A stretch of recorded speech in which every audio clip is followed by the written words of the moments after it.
Bienvenidos a Café de Tertulia, un podcast hecho para ti, con un invitado, 2 tazas de café y una conversación para crecer. Hola, qué bueno saludarles. Esta es nuestra tercera entrega, nuestro tercer episodio de la segunda temporada de Café de Tertulia. Es un placer, por supuesto, para nosotros llegar hasta ustedes y que puedan pues disfrutar de estos contenidos que preparamos, esforzándonos, procurando ser bien profesionales y procurando siempre, usted sabe, como acá en Café de Tertulia, siempre procuramos tener a un invitado que lo deje a usted con ganas de seguir viendo más episodios.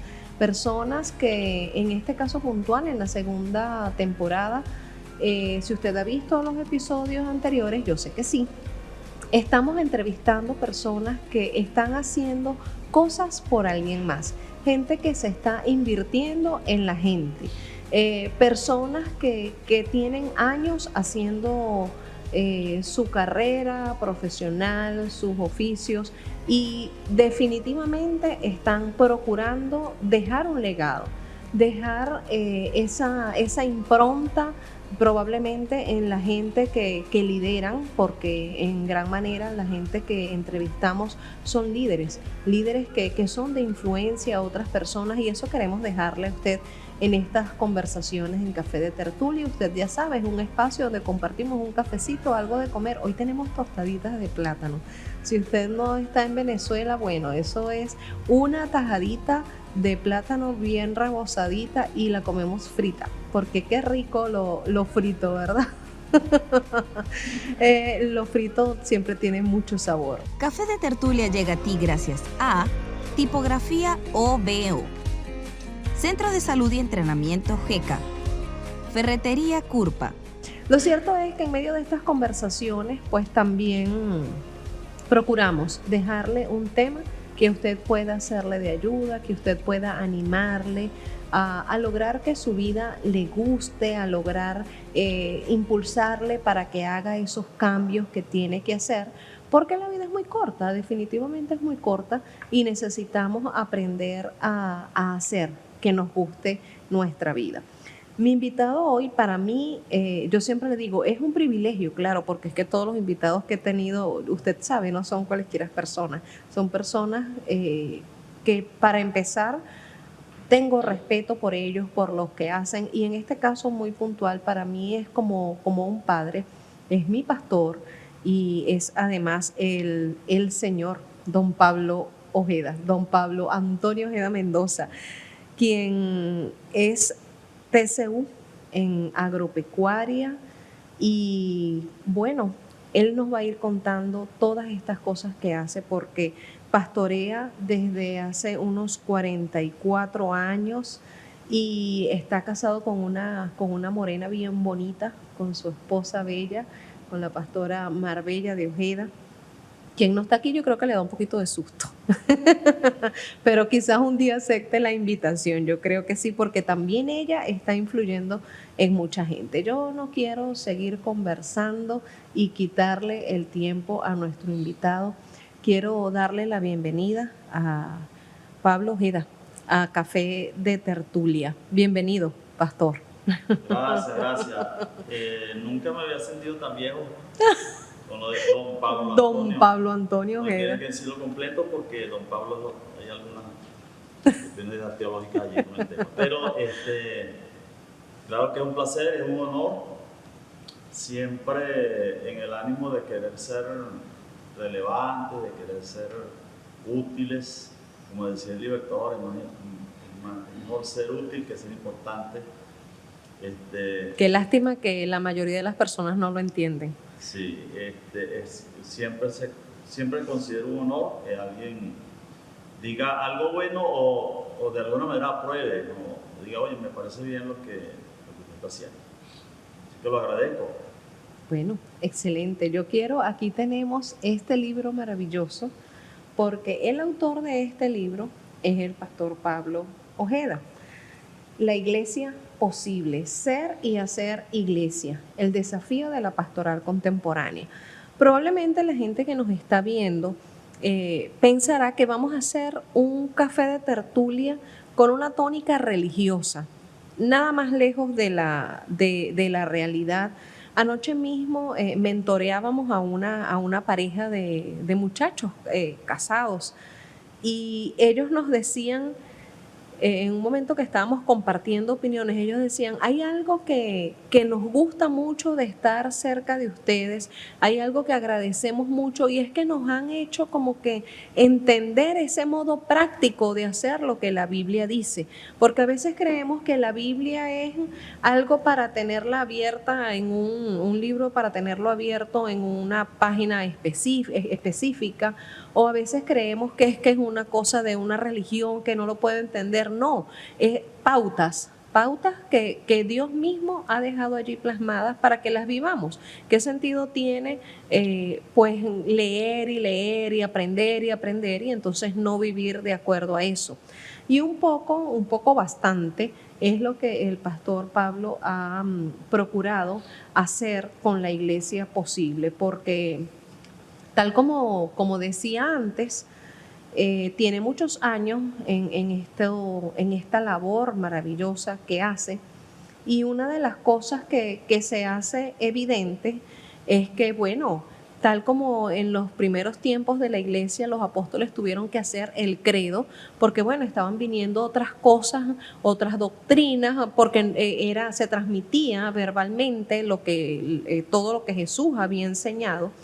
Y entonces yo veo esa similitud, y me atrevo, soy bien osada haciendo esta similitud con la iglesia posible, porque no somos eternos, no vamos a estar para siempre en este mundo. Y entonces está allí el legado. ¿De qué forma Pablo Ojeda entiende a esa iglesia posible? Afectar a la gente. De hecho, la visión tiene que ver con ser una iglesia que ayude a todos a conocer a Cristo y que los capacite para servir a todos. Usted hacía un énfasis importante: servir. Servir es necesario. Bueno, el atrevimiento, y todavía lo puedo decir tranquilamente, el atrevimiento de escribir un libro se debió a una necesidad. La palabra posible tiene que ver con el hecho de que cuando los pastores venezolanos, latinoamericanos, sobre todo los venezolanos, pensamos en iglesia, nos vamos a la televisión, nos vamos a ver lo que está pasando por fuera y observamos cosas espectaculares por fuera y sentimos que ese debería ser el norte, debería ser algo así como el deber ser, ¿no?, en el tema de hacer iglesia. Y en ya 44 años de trabajo pastoral hemos visto a muchos colegas, nosotros usamos el término consiervos, salir literalmente con las tablas en la cabeza al intentar copiar modelos de Norteamérica, de Europa no tanto, porque Europa realmente no tiene un desarrollo grande de la iglesia en este tiempo. Apenas ahora se están observando algunos avivamientos en España, poco menos en Francia, en Inglaterra tampoco, muy poco influencia, pero en Norteamérica sí, pues hay iglesias numerosas, gigantescas, y ya fuera de los predios venezolanos, en Guatemala, en Honduras, en El Salvador, hay iglesias gigantescas, ¿no? Y algunos pastores muchos pensaron y pastores jóvenes y no tan jóvenes, que debíamos copiar eso porque ahí estaba el éxito. Nosotros usamos una palabra que para nosotros es un indicador de éxito, es avivamiento, es decir, vida, vitalidad, efectividad, qué sé yo. Y bueno, algunos se trajeron modelos y trataron de copiarlos y eso hubo fracasos muy miserables, muy tristes. Y en algunos casos, desde mi perspectiva y desde la crítica, desde la Biblia, pues desde la Biblia, que es nuestro manual, consideré que como que se desvía de lo que yo observo en el Nuevo Testamento, en el libro de los Hechos, acerca de lo que es la iglesia realmente. Y no solamente eso, sino que el contexto global también nos invita a pensar, por ejemplo, la iglesia en China, la iglesia en los países donde no hay posibilidades de hacer reuniones como las que hacemos nosotros en Venezuela o en otros países de América Latina, es muy orgánica y es iglesia. Sí. Es tan iglesia como lo que tú pudieras ver en la televisión, por ejemplo. Entonces, observamos que para un pastor, por ejemplo, que estudia una profesión universitaria, pero siente un llamado para servir a Dios como pastor, él quiere ser exitoso, quiere hacerlo bien, quiere hablar bien, quiere servir con calidad, quiere ser competitivo, quiere ser relevante. ¿Qué observa? Lo que ve en la televisión. Entonces, eso le indica Ese es el modelo. una especie de estándar y realmente no es el estándar. Honestamente no lo es.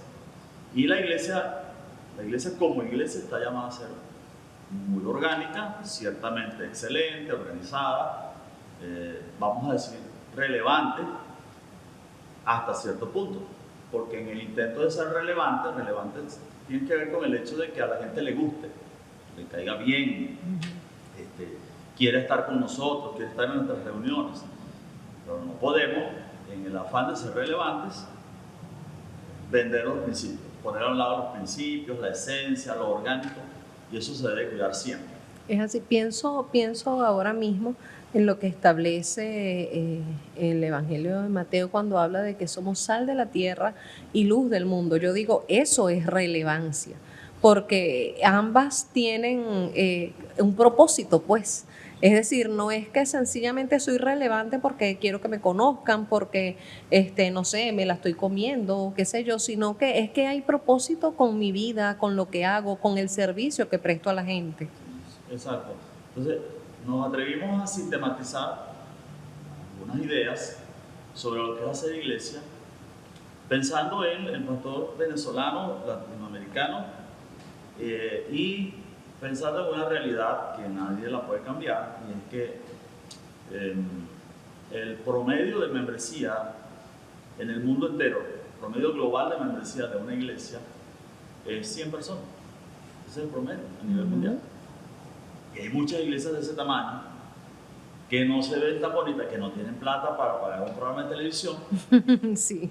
pero que están haciendo tremenda labor en los barrios, en las favelas de Brasil, en la China popular, en los países intolerantes del Evangelio, en los campos venezolanos, en las ciudades, en los barrios, en los suburbios, en todas partes. Eso es la razón social de la iglesia. Sí. De la primitiva y digo yo de la de ahora, porque la iglesia está llamada a hacer eso, a influir, a ayudar, a ser propicio. Y quiero ahora traer a colación el tema pandemia, porque a mí particularmente me ha llamado poderosamente la atención que este libro no se escribió en pandemia. Este libro existió antes de la pandemia. Y lo que plantea usted acá es cómo podemos afectar a esos que tenemos cerca, una de las cosas que plantea, y cómo ejercer esa influencia y todo, y usted lo ha llamado la iglesia de a pie. Y qué maravilloso eso frente a las iglesias multitudinarias, donde probablemente la gente nunca conozca a su pastor, nunca, o sea, quiere una cita con el pastor, a lo mejor algún día le dan la cita.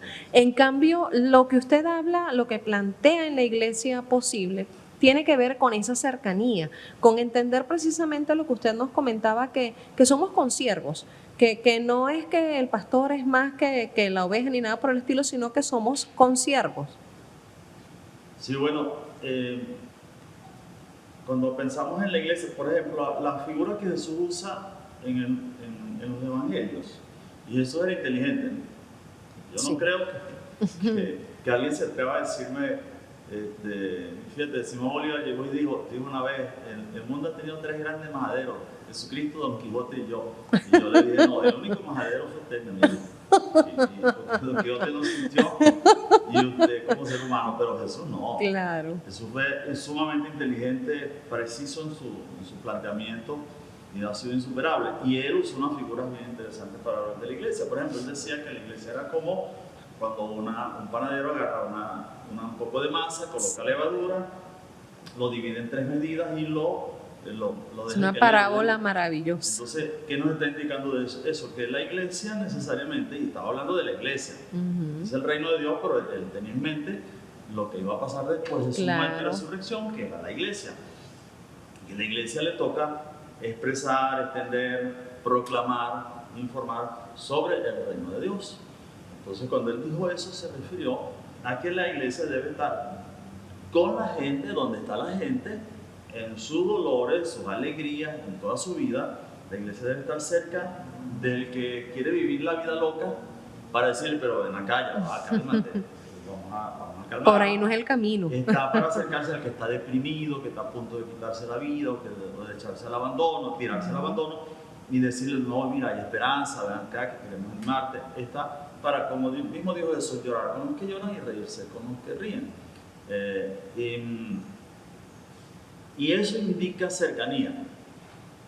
Cuando yo estaba joven, la idea que tenía en mi mente, por la inexperiencia, el poco conocimiento de la Biblia, poca perspectiva de un muchacho, uno pensaba que cuando Jesús dijo, la iglesia, ustedes son la luz del mundo, eso significaba, por ejemplo, que la iglesia debería estar ubicada en la Plaza Bolívar, para que todo el mundo la viera. Exacto, Y ser entonces visible. aprendimos con el tiempo que en la Plaza Bolívar no hay gente. En la Plaza Bolívar pasa la gente, pero no viven allí. Claro. En cambio, ¿dónde vive la gente? Vive sus dolores, sus quebrantos, sus necesidades, su cotidianidad en los barrios, en las comunidades. Entonces cambiamos esa perspectiva y dijimos, no, la iglesia debe ser una iglesia de a pie. No está mal que tengamos una iglesia, imagínate ahorita en Venezuela, una iglesia en plena Avenida Libertador, en el centro, los domingos eso está desierto, hermano. Sí. En cambio, tú vas a los barrios de aquí de Caribe y observas a la gente salir con su camiseta blanca, con su corbatita, con sus uniformes, de protocolo. Eso es un espectáculo que debería grabarse, debería darse a conocer. Y eso ocurre allí en los barrios, en las comunidades de un ranchito que ya casi se va a caer, pero bueno, porque tienen escasos recursos, pero esa gente tiene fe. Tienen una fe genuina en Jesús y el domingo sale la familia, una familia nueva, renovada, sale bien vestidito con su ropa dominguera a congregarse. Eso es iglesia, esa es hacer iglesia y esa es la iglesia. Entonces, esa iglesia de a pie es un poco lo que usted describe en uno de los capítulos que a mí me gusta mucho porque cada capítulo del libro tiene un título bien, a mi modo de ver, como jocoso, bien que es fácil conectarse. Queso amarillo sin el amarillo. Bueno, eso de queso amarillo sin el amarillo precisamente plantea, y yo estoy siendo bastante insistente, no tan frontal, pero sí un poco, en el sentido de que debemos tener redes de iglesias interconectadas, ciertamente, pero de tamaño manejable y que sean orgánicas. Entonces, cuando dijimos lo de amarillo sin el amarillo, se refiere a una cuña de un queso que sí. ellos decían, no sé cómo lo hicieron, todavía nunca me lo han explicado, pero que el amarillo se lo ponen de forma natural. Sí, no sin colorantes. Sin colorantes artificiales. Entonces decíamos que la iglesia, por ejemplo, puede en un momento 20, 50, 100, 200 iglesias tranquilamente, se puede poner de acuerdo y llenan el estadio. Y viven la experiencia de una mega iglesia con un sonido que ahorita le puede estar costando $2,000, tranquilamente $2,000, $2,500, $3,000. Se pueden dar una fiesta, imagínate, ahí se puede tener coros, bandas, los mejores músicos, y ahí nos damos el gusto, por decirlo así, pero por una noche. Pero tú te imaginas gastar $3,000 por una noche. No, entonces no es muy viable. Por eso planteamos amarillo sin amarillo, porque nos podemos dar la sensación de ser una mega iglesia sin serlo. Sí. Y disfrutamos de ese momento.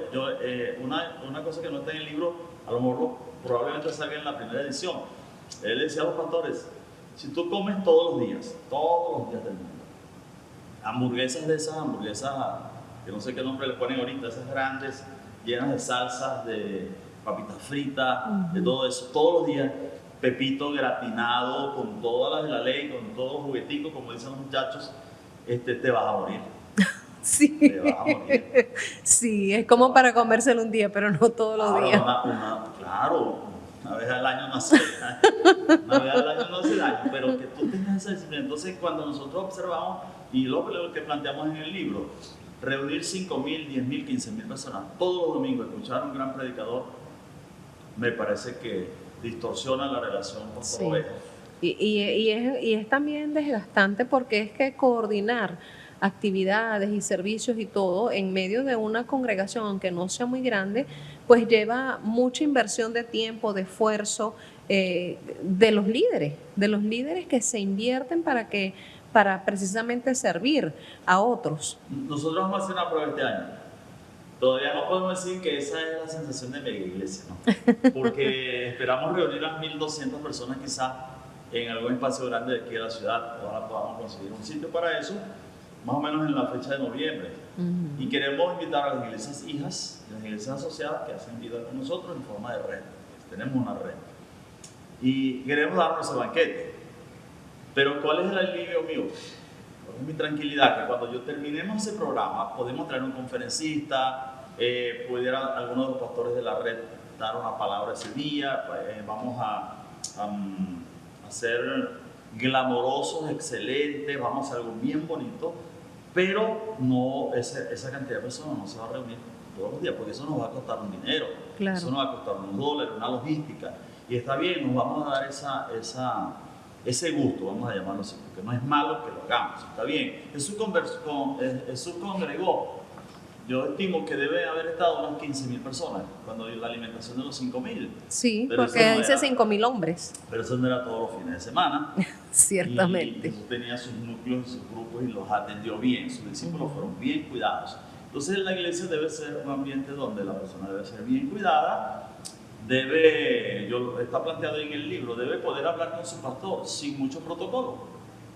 Si, por ejemplo, si tú estás en una iglesia y te dicen que para hablar con tu pastor tienes una crisis de ansiedad, de depresión, tu familia se te está desmoronando, y te dicen que tu pastor es tan ocupado, tan importante, tan no sé qué tan Inalcanzable. inalcanzable, que te va a dar a la cita para dentro de 6 meses, Probablemente no llegue hasta allá la ese gente. líder y ese pastor es un irresponsable. Es una irresponsabilidad mayor. ¿Por qué? Porque esa persona tiene derecho a ser atendida. Claro. Y atendida rápido, sin mucho protocolo. Debe poder interceptar a su pastor y decirle: pastor, no hay que hacer con mi vida, por favor ayúdeme, y el pastor deberá atender. Todo va a tener sus límites, ciertamente, pero de la experiencia que tenemos de trabajo pastoral nosotros, ya de 44 años, bueno, hemos atendido a mucha gente y no nos hemos muerto.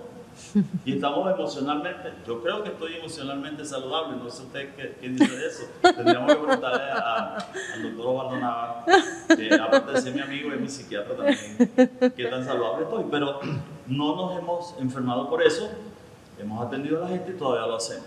Sí. Y sí se puede hacer, pero si yo tuviese que reunir a 5.000, 6.000 personas el domingo, pronto tendré que, y me vuelvo una figura pública como ese gentío, pronto tendré que pensar en, y aunque yo no lo piense, seguro que alguien va a estar diciendo: pastor, usted debería tener un escolta. No me lo imagino.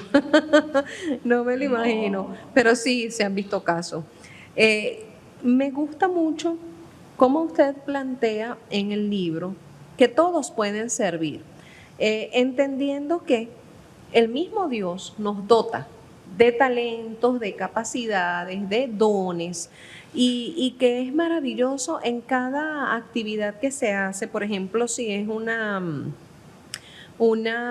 ahora mismo se me escapó la palabra, pero bueno, alguna actividad en la que se va a la comunidad o se ofrece un servicio o varios servicios a la comunidad, es maravilloso ver cómo entran en acción peluqueras, médicos, consejeros, jornada, esa era la palabra. Bueno, cualquier cantidad de personas, y es maravilloso ver cómo cada uno está dotado para algo diferente. Me gusta mucho de lo que el Señor habla en la Biblia, que habla respecto a su cuerpo, al cuerpo de Cristo. Y eso parece toda una religión. No, es que es tan cierto. Los oídos tienen que procurar ser los mejores oídos que puedan ser. Y el que es una boca, bueno, tiene que comunicar adecuadamente, con gracia y todo eso. Entonces, por eso es que todos pueden servir. Y hoy en día tiene como una connotación distinta ser cristiano, porque antaño probablemente se identificaba o se asociaba a una gente que hacía vida pues en iglesia, a alguien que probablemente no era muy culto, que probablemente no tenía una instrucción formal muy amplia, pero yo creo firmemente que las cosas han cambiado. Hoy por hoy es maravilloso ver cualquier cantidad de profesionales y de gente que tampoco es profesional, pero que ha estado ocupándose de adquirir conocimiento, porque es precisamente, de acuerdo a lo que establece la Biblia, cambiar nuestra manera de pensar es lo que va a cambiar nuestra manera de vivir, porque necesitamos aprender a vivir mejor. Bueno, precisamente la iglesia es un ambiente para el desarrollo de toda la potencialidad humana. Hay conceptos que maneja un maestro norteamericano, el doctor Roberto Clinton. Él maneja el concepto de la dotación. A mí me parece que ha sido el análisis más completo, la propuesta más completa para entender el tema de la potencialidad humana. Ellos plantean que, bueno, los seres humanos todos nacemos con talentos naturales. Eso viene por genética. Normalmente un músico consagrado, sus hijos pueden ser que tengan, sí, esa información va allí. Puede ser inclusive mayor, quizá menor que la del papá, desde el punto de vista genético. Y eso puede mostrarse tranquilamente. Pero en la vida vamos aprendiendo destrezas que pueden estar asociadas a los talentos o no. Hay cosas que yo he aprendido a hacer que no están asociadas a mi talento, pero hay cosas que sí. Pero aparte de eso, en la experiencia de iglesia, cuando uno decide hacerse cristiano, ocurre un fenómeno que se llama la conversión. Lo llamamos en teología el nuevo nacimiento, y es una intervención de Dios, de la providencia divina del Espíritu Santo en la persona, y entonces hablamos de los dones del Espíritu, que son potencialidades que yo recibo para servir. La iglesia es el ambiente para eso. Entonces, cuando nosotros planteamos la iglesia posible, planteamos un modelo orgánico, tamaño manejable, sí.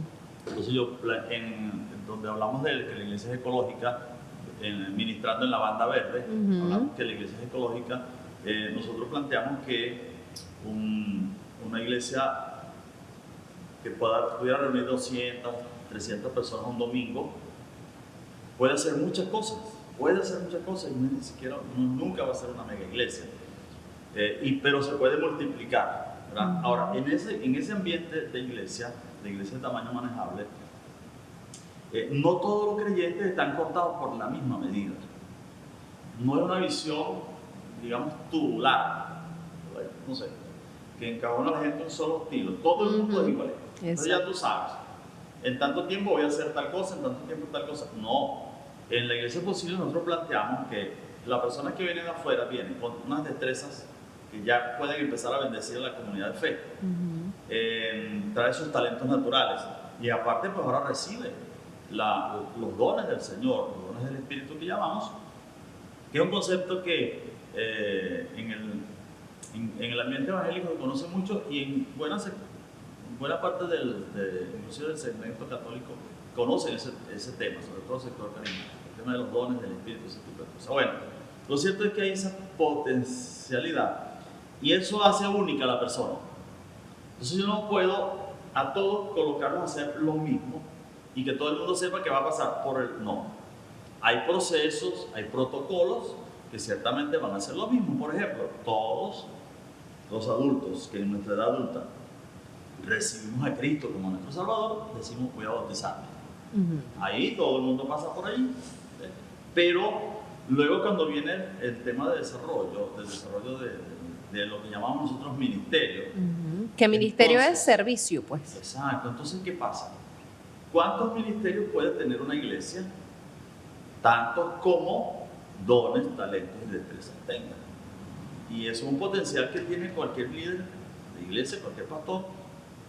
Es una verdadera mina de oro, lo planteamos en el libro, una verdadera mina de oro, porque todo eso está allí para servir. Entonces, nosotros calculamos que una iglesia con 25 personas, digamos entre adolescentes, jóvenes y adultos, por usar 3 segmentos nada más ahí, una una iglesia con 25 personas tiene 125 posibilidades de ministerio.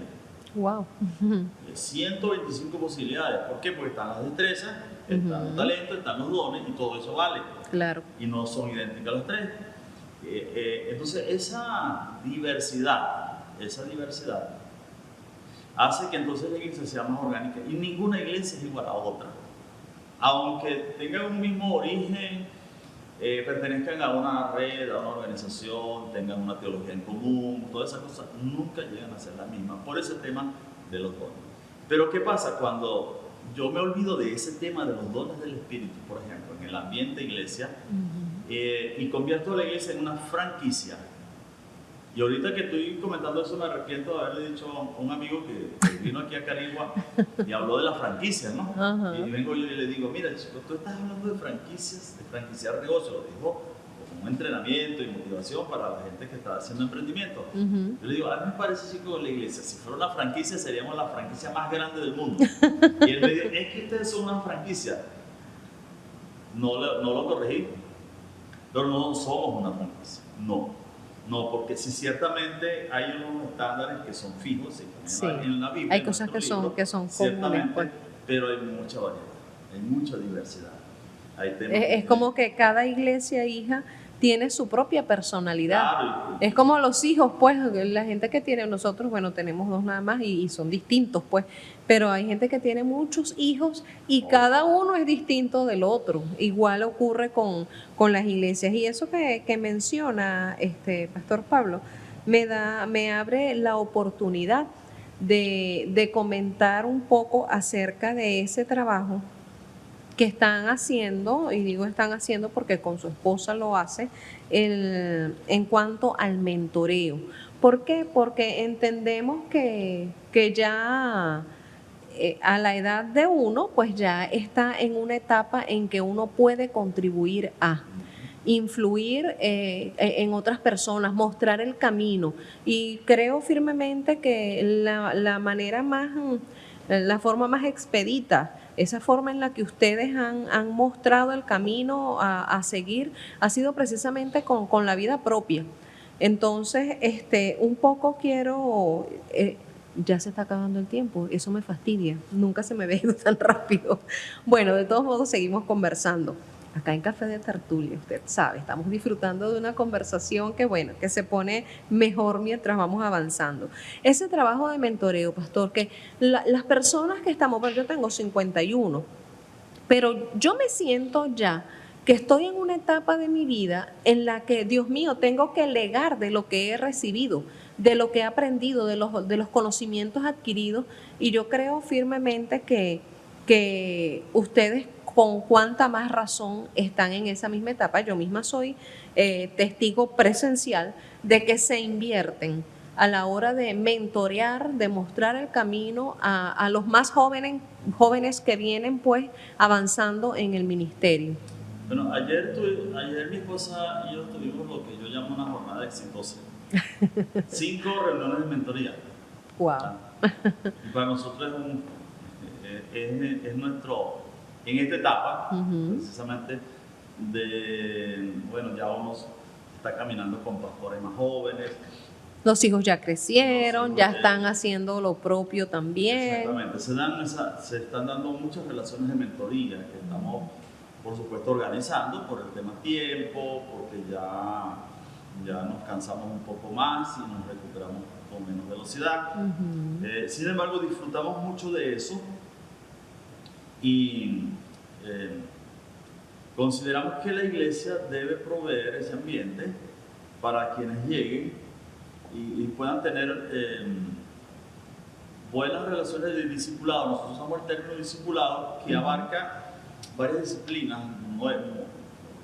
no tan modernas. La mentoría no es un tema tan moderno, pero sí últimamente ha tenido mucho auge el tema de mentoría, coaching, consejería, orientación. Porque hemos visto de la necesidad de volver a como era antes, pues. Exacto. Entonces, ¿qué pasa? En la iglesia se da una relación que yo considero que es como no sé qué nombre ponerle, pero es el discipulado, que Jesús lo usó como herramienta. Exacto. La iglesia es una comunidad de discípulos y debe garantizarse que sea una comunidad de discípulos, no de seguidores solamente, no de fans, o como se dice ahorita, followers. Ajá, seguidores. Seguidores. Exacto. No simplemente eso.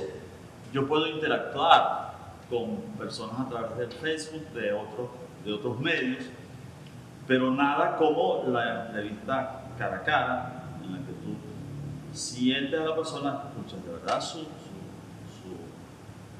abre su corazón, o puedes impartir vida. Acompañar. Y eso se da en una iglesia donde el pastor o los pastores, el equipo de líderes tenga tiempo para eso y la gente pueda así, rapidito, recibir suficiente mentoría, discipulado, formación, capacitación y todo lo necesario. Sí, traía esto a colación, pastor, porque una de las cosas que probablemente ha hecho más daño en medio de la iglesia en general, digo, de la iglesia de Cristo en general, es precisamente no tener claro cuál es el camino. Es decir, ok, ahora soy una nueva criatura, voy a la iglesia los domingos, pero ok, eso ocurre en el ámbito espiritual, pero no somos nada más espíritu, porque el espíritu está en este cuerpo. Y este cuerpo tiene hábitos, tiene costumbres, mi mente tiene algunas creencias limitantes y eso Dios no lo va probablemente, Él tiene el poder para hacerlo, para cambiarlo, para transformarlo, pero se requiere de la intencionalidad del discípulo, del mentoreado, para trabajar en su propio carácter, porque de eso se trata y ahí es donde vamos, ¿qué dice la Biblia? La referencia es eso, ¿qué dice la Biblia? Porque es impresionante, la Biblia tiene, yo creo que tiene versículos para todas las circunstancias, hasta para que no quites prestado, hasta para que no sirvas de fiador, todo eso está allí. Bueno, la dinámica más transformadora que ahora se conoce es el discipulado, es cuando hay cercanía, hay conexión de alguien que va más adelante en el camino, que tiene mayor madurez, ha lidiado con su vida y lo está haciendo bien y puede mentorear, discipular, puede modelar y ese acompañamiento permite que yo crezca como persona, porque me estoy relacionando con alguien que va un poco más adelante que yo, no es superior a mí, pero va un poco más adelante que yo en mi peregrinaje, y por supuesto me puede orientar. Tenemos la Biblia, que es el texto, los estándares y todo eso al que todos seguimos, es decir, que no tenemos posibilidad, no hay el riesgo de desviarnos, de que esas relaciones se vuelvan tóxicas, manipuladoras, controladoras, no, porque la Biblia da suficiente, la Biblia da los protocolos para eso. Exacto. Pero al estar en iglesia, el deber ser es que yo esté siendo acompañado en mi crecimiento, no solamente por los pastores, sino líderes que se forman también, que son capaces, que son maduros, que son disciplinados en su vida personal y familiar y que me pueden ser un modelo. Nosotros hemos probado con parejas jóvenes, por ejemplo, los hemos colocado cerca de parejas con más tiempo, que consideramos que tienen relaciones saludables, dignas de imitar, y hemos observado cambios y cómo se dan relaciones muy estrechas, muy saludables, nunca de control, nunca de manipulación, nunca de abuso, sino de crecimiento. La guía está allí establecida. Dice el apóstol Pablo, sean imitadores de mí como yo de Cristo. Ese es el parámetro, pues, que establece la Biblia. Ya la licenciada Marby Reyes no haya que, parece un coach de apicheo. Ya no sabe qué seña hacerme para decirme, ¿sabes qué? Ya han hablado muchísimo. Es que nos hemos disfrutado mucho esta conversación. Yo me comprometo y lo comprometo a usted a que vamos a volver a sentarnos a conversar, a compartir respecto a estos temas que que en realidad nos importan a todos, que en realidad nos afectan a todos, porque a veces estamos creyendo que las cosas son como no son. Eso da para explicarlo, pero no hoy, porque ya hoy estamos con muy poco tiempo. Yo quiero darle la posibilidad. Ya él protestó un poquito por eso, pero yo lo voy a decir porque eso queda para la posteridad. Quiero darle la oportunidad a don Pablo Antonio Ojeda Mendoza, autor de La Iglesia Posible, no sé yo de cuántos libros más que están por venir, lo creo firmemente que es así, de despedirse de ustedes que siempre están pendientes de lo que comentamos acá en Café de Tertulia. ¿Cómo lo ubica la gente? Por ejemplo, en Facebook. Allí vamos a colocarlo, pero yo quiero que usted se lo diga a las personas que nos están viendo. Bueno, cuando yo reviso Google, yo pongo @Pastor Pablo Ojeda y ahí aparecen varias cosas, ¿no? Porque he hecho algunas publicaciones, tengo un blog, tengo mi perfil en Facebook y abrí 4 páginas de esas fanpages. O sea. Tengo una Pastor Pablo Ojeda, no las manejo bien, pero ahí está, de cuando en cuando las manejo. No se ha quedado en el aparato. Sí. Y tiene su podcast también, solo que en audios. Estamos todos los días a las 7 de la noche por 3 emisoras, 88.1, 88.9 y 91.9, el circuito regional de noticias, todos los días, de lunes a lunes. Hay una especie de podcast por radio, un programa de radio que se llama Predicación, y ahí siempre estoy hablando. Entonces, es fácil ubicarnos. De verdad es un honor poder contribuir con algo y es útil tener el feedback de la gente también. Sí. Eso nos ayuda también a revisar si no estamos tan locos, ¿verdad? Y poder filtrar las cosas.